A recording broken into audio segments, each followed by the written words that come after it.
back, everyone. My next guest is a newbie, and I love when the newbies come on because they get nervous. They get me nervous when they're nervous. I have with me Kelly Fisher. She is the Vice President of Advisor Care, Arizona. Welcome to the show. I first want you to tell everybody a little bit about yourself and what you all do. Hi, Carol. Thank you. I'm happy to be here. So my background, I am a nurse, and I've been a nurse for a very long time, over 40-something years.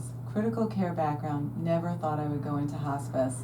Met one of the pioneers, and she changed my life in one day. So I've been working with hospice for a little over 24 years now, and I love it. It's an amazing experience. So I want to talk a little bit about hospice. It's something that people don't know when to call, right? I think that's the biggest question as to when do I call for something like that? Let's talk about that. That's a great question, because there is a myth that it's the last 5 days of life. I recently met a family that shared that with me during an admission. They said, we could have come on sooner. I said, yes, it really is. The sooner that you can come on to the hospice program and work with a great team, the better your experience is going to be for your whole end-of-life journey. And it's not just about the last few days when you're actually dying, because we all will go there, but it's about having a great quality of life and maybe squeezing joy and energy and fun out of the time that you do have left, doing things that are meaningful to you. So the sooner you come on, the better. And it's really for people who have no treatment options left. If they reach a point in their disease, whether it's heart disease, lung disease, a cancer, there's no more treatment left except for aggressive symptom management. That's where we can be helpful. We come in, we work with really good drugs in a very safe way. You don't have to worry about becoming addicted. It is safe to use, and we get you comfortable, and then you can focus on living again. You're able to eat and sleep and focus on what's important to you. So if it's just the last few days, it's very hard to do some of the things that maybe you needed to do earlier in the journey. Also, I think that you should talk a little bit about the families and what it really does for them. Oh my gosh, yes. So we include, it's the only Medicare benefit that includes providing support and education and coaching and mentoring to family members.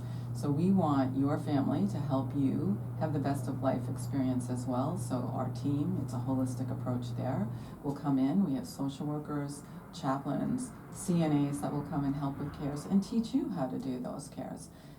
We don't want to replace your family. We want to coach and teach you so that you have an amazing end-of-life experience. Now, you're valley-wide, both, you said east, west, and central. You also have a place in Gilbert and in Tucson, and we're going to give out the information for that.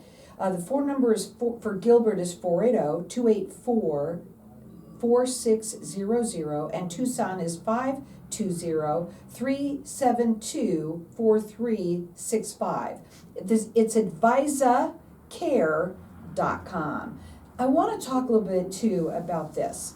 You know, one of the questions here that you have, it is a great question that you want me to ask you, and that is, do you feel sad about what you do?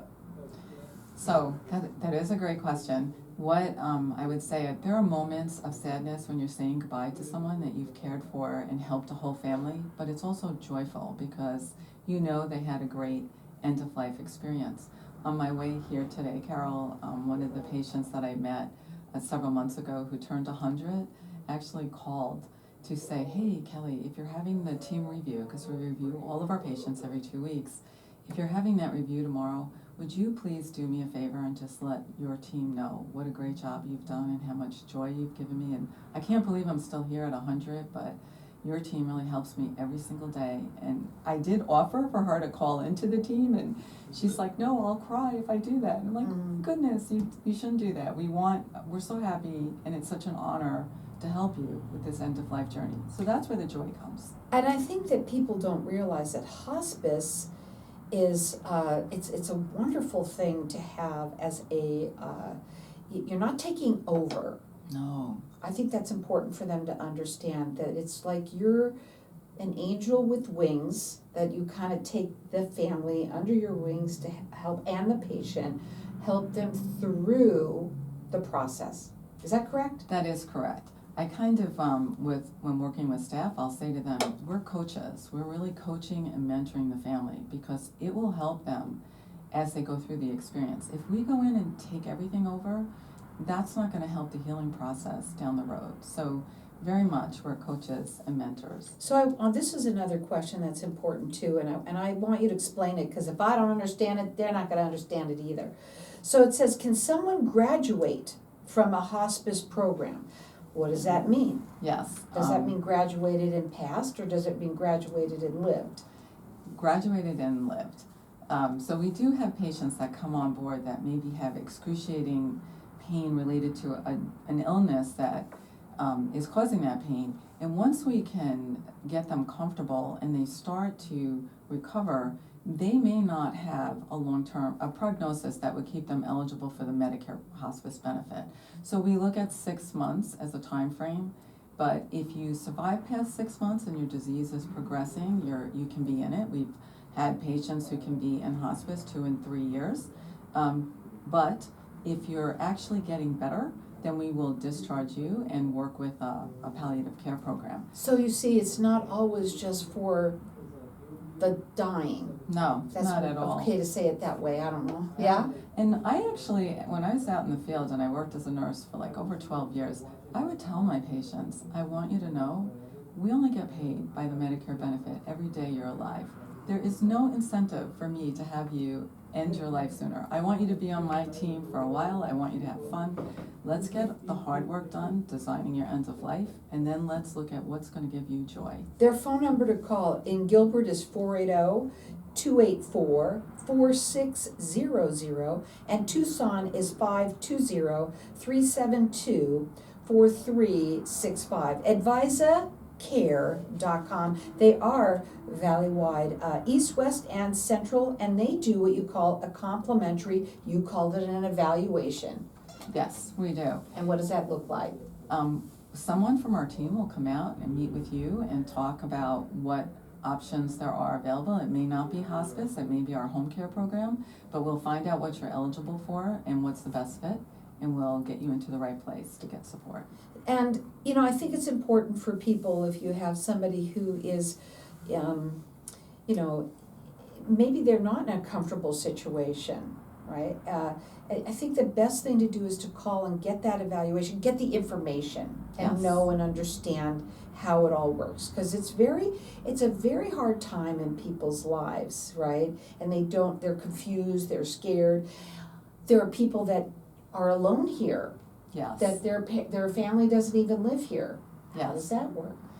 Well, we do a lot of things to help people stay connected if they can, even from afar. We'll do Zoom calls so that family members are involved.